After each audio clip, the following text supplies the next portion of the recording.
गधा और जौनपुर का काजी। एक गुजराती कहानी एक बार की बात है। भारत के एक छोटे से गांव में एक घमंडी और अभिमानी शिक्षक रहता था जिसका नाम था इकबाल। वह हमेशा अपनी बुद्धिमानी का बहान करता और दावा करता था कि वह इतना चतुर है कि वह एक गधे को इंसान में बदल सकता है। जड़ी बूटियों, चूर्ण और मेरी मानसिक शक्ति के मिश्रण से ये काम आसानी से हो सकता है। वह जोर शोर से हर उस व्यक्ति को बताता जो उसकी बात सुनने को तैयार होता। एक दिन यूसुफ अपने आलसी गधे के साथ इकबाल के घर के पास से गुजर रहा था। तभी उसने सुना कि इकबाल अपने पड़ोसी से अपनी इस कथित शक्ति के बारे में बड़बोलेपन से बात कर रहा था कि वह गधे को इंसान में बदल सकता है। यूसुफ बहुत गरीब था और अपने गधे पर निर्भर था, जो उसके लिए एक गांव से दूसरे गांव तक भोजन और सामान ढोने का काम करता था। यही उसकी मामूली आय का साधन था। लेकिन उसका गधा इतना आलसी था कि यूसुफ को पर्याप्त कमाई नहीं हो पाती थी, जिसके कारण उसे और उसकी पत्नी को भोजन के लिए भी संघर्ष करना पड़ता था। मुझे एक उपाय सूझा है, यूसुफ ने सोचा। मैं इकबाल से कहूँगा कि वह मेरे आलसी गधे को इंसान में बदल दे। फिर मुझे एक बेटा मिलेगा जो मेरे काम में मेरी मदद करेगा और मेरे वृद्धावस्था में मेरी और मेरी पत्नी की देखभाल करेगा। ये सोचकर यूसुफ इकबाल के पास गया और बोला, कृपया मेरे आलसी गधे को इंसान में बदल दीजिए ताकि मुझे एक बेटा मिल सके। इकबाल को अच्छी तरह पता था कि वह ऐसा कुछ नहीं कर सकता। उसे विश्वास था कि पूरे देश में कोई भी गधे को इंसान में नहीं बदल सकता। लेकिन वह इतना चालाक था कि उसने गरीब यूसुफ से पैसे कमाने का मौका देख लिया। मैं तुम्हारे गधे को इंसान में बदल सकता हूँ, इकबाल ने झूठ बोला, लेकिन इसके लिए तुम्हें 50 रुपये देने होंगे और ये काम पूरा होने में 14 दिन और 14 रातें लगेंगी। जैसा कि मैंने पहले बताया, यूसुफ अमीर नहीं था, लेकिन उसके पास अपनी बचपन से जोड़ी गई बचत थी, 50 रुपये। ये धन उसने और उसकी पत्नी ने बुढ़ापे के लिए संजो कर रखा था। लेकिन 50 रुपये तो मेरी सारी जमा पूंजी है, यूसुफ ने कहा। यही मेरी फीस है, इकबाल ने जवाब दिया। अगर तुम चाहते हो कि मैं तुम्हारे गधे को इंसान में बदल दूं, तो तुम्हें इतना ही देना होगा। यूसुफ ने इस प्रस्ताव पर कुछ देर सोचा और आखिरकार ये निष्कर्ष निकाला कि उसके पास और कोई चारा नहीं है। मेरा गधा इतना आलसी है, यूसुफ ने सोचा, कि जल्द ही मेरे पास कोई काम ही नहीं बचेगा। फिर मेरा क्या होगा? लेकिन अगर मुझे एक बेटा मिल जाए तो मैं जल्द ही अपनी स्थिति सुधार लूंगा। अगली सुबह यूसुफ अपने आलसी गधे और 50 रुपये लेकर इकबाल के घर पहुंचा।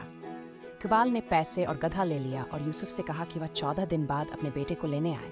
और इस बीच मुझे बिल्कुल परेशान न करना, इकबाल ने हिदायत दी। मेरे काम को एकाग्रता और शांति चाहिए और मैं नहीं चाहता कि कोई मुझे डिस्टर्ब करे। यूसुफ ने बिना कोई सवाल किए सहमति जताई और अपनी पत्नी के पास घर लौट गया।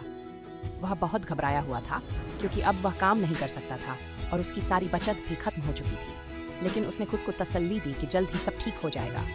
जल्द ही उसके पास एक बेटा होगा जो उसके साथ काम करेगा और उनकी बुरी किस्मत को अच्छे में बदल देगा। इकबाल को अच्छी तरह पता था कि वह गधे को इंसान में नहीं बदल सकता। उसने यूसुफ को ठगने के लिए एक साधारण योजना बनाई।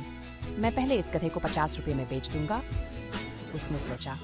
फिर मैं उस मूर्ख यूसुफ को कहूंगा कि उसका नया बेटा इतना बुद्धिमान था कि वह जौनपुर का काजी बनने चला गया।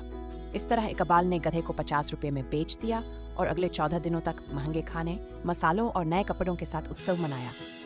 हो सकता है कि मैं गधे को इंसान में न बदल सकूं, इकबाल ने सोचा, लेकिन मैंने एक बहुत चतुर योजना बनाई और इस दौरान 100 रुपये कमा लिए। 15वें दिन की सुबह यूसुफ इकबाल के घर अपने नए बेटे से मिलने के लिए उत्साहित होकर पहुंचा। मेरा बेटा कहाँ है? मेरा बेटा कहाँ है? उसने इकबाल से पूछा। इकबाल ने गला साफ किया और वह भाषण दिया जिसका उसने कई दिनों तक अभ्यास किया था। बहुत मेहनत और एकाग्रता के बाद मैंने तुम्हारे आलसी गधे को एक तंदुरुस्त और बुद्धिमान इंसान में बदल दिया। वह इतना बुद्धिमान था कि वह भाग गया और जौनपुर का काजी बन गया। मेरा बेटा मेरी मदद करने के बजाय जौनपुर का काजी बन गया। यह असंभव है, यूसुफ ने कहा। मुझे डर है कि यह सच है, इकबाल ने आश्वासन दिया। यूसुफ को नहीं पता था कि इकबाल उसे ठग रहा है। वह इस बात से क्रोधित था कि उसका बेटा उसकी मदद करने के बजाय जौनपुर का काजी बन गया। काजी वे बुद्धिमान लोग थे जो कानून के मामलों में अध्ययन करते और मदद करते थे। अगर परिस्थितियां अलग होतीं तो शायद यूसुफ को अपने ऐसे बेटे पर गर्व होता। लेकिन यूसुफ बहुत गरीब था और पहले से ही भूखा था। बिना गधे या बेटे के वह और उसकी पत्नी 1 साल के फिर मर जाते। इसलिए यूसुफ तुरंत काजी के दरबार की ओर चल पड़ा। उसने पहरेदारों को धक्का देकर रास्ता बनाया और सीधे काजी के पास जाकर पूछा, गधे से इंसान बनने का कैसा एहसास है? अपने पिता को धोखा देने का कैसा एहसास है? काजी, जिसका नाम था फारूक, इस अप्रत्याशित व्यवहार से बहुत हैरान हुआ और पहरेदारों ने तुरंत यूसुफ को पकड़कर एक रात के लिए बंदी बना लिया। अगली सुबह जैसे ही यूसुफ को छोड़ा गया, वह फिर से दरबार में घुस गया, सीधे काजी फारूक के पास पहुंचा और बोला, एक आलसी गधा होने और अब अपने पिता को छोड़ देने वाले बेटे होने का कैसा एहसास है।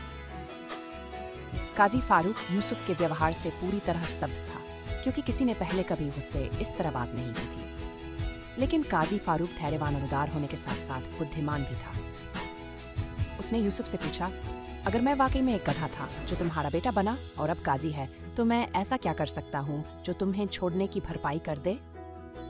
यूसुफ ने इस सवाल पर थोड़ा सोचा और फिर जवाब दिया, तुम मुझे 700 रुपये दे सकते हो ताकि मैं और तुम्हारी माँ को फिर कभी काम न करना पड़े। दरबार के पहरेदारों के आश्चर्य के बीच काजी फारूक ने इस मांग को मान लिया और यूसुफ को उसकी परेशानी के लिए 700 रुपये दे दिए। यूसुफ इस उदारता से बहुत खुश हुआ और उस व्यक्ति को धन्यवाद दिया जिसे वह अपना बेटा समझ रहा था। जब वह अपने गांव लौटा तो यूसुफ अपने बेटे जौनपुर के काजी की कहानियों से भरा हुआ था, जिसने उसे इतना धन दिया कि वह अपनी बाकी जिंदगी आराम से काट सके। मैं अपने उदार बेटे की वजह से अमीर हूँ, यूसुफ ने कहा। अब मुझे फिर कभी काम नहीं करना पड़ेगा। गांव के सभी लोग यूसुफ के लिए खुश थे, क्योंकि सभी जानते थे कि उसने अपनी पूरी जिंदगी मेहनत की थी, फिर भी वह बहुत गरीब था। लेकिन एक व्यक्ति को छोड़कर सभी खुश थे। वह था घमंडी और अभिमानी शिक्षक इकबाल, जिसने यूसुफ को ठगा था। इकबाल को समझ नहीं आ रहा था कि यह सब कैसे हुआ। यूसुफ अब अमीर कैसे हो गया, जबकि वह एक चतुर और धूर्त शिक्षक अभी भी काम करने को मजबूर था। और जौनपुर का काजी फारूक ये कैसे मान गया कि वह यूसुफ का बेटा है?